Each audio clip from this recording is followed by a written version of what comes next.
Ilibidi tu mwenyewe kuingia na kumtoa mtoto wangu.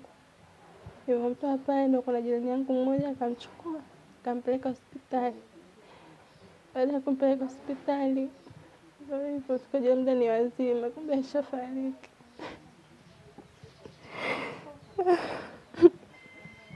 Watoto hao wamedumbukia ndani ya shimo la nyumba ya jirani yetu au ya serikali yetu ya mtaa. Wakawachukua wakawapeleka hospitali ya Kalolewanga kwa masista, lakini wakiwa tayari wameshakufa. Ni muda ilikuwa saa 12:30. Yanatufundisha sisi kama serikali ya mtaa kwamba hata kazi kama nyumba ambayo tuhusu ni yeye mwenyewe, basi inatuhusu sisi tutembelee na kuona kama vyoo vya watu viko salama na kama kuna mashimo na vitu vingine hatarishi kwa ajili ya watoto ambao wanaocheza ndani ya nyumba za majirani. Ilikuwa jioni muda kama saa 12.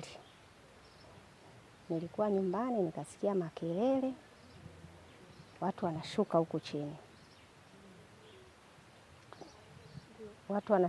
chini. Tukaa na sisi tukaunga tela.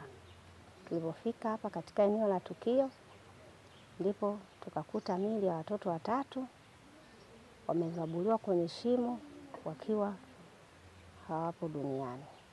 Nyumbani kwake ana shimo kwa tukio hili lililotokea. Naomba wawe karibu sana na mashimo, na watoto nao wakiwaona mvua kama hizi zikinyesha wawe karibu sana na watoto. Wasiwe pembezoni sana za maji na mashimo.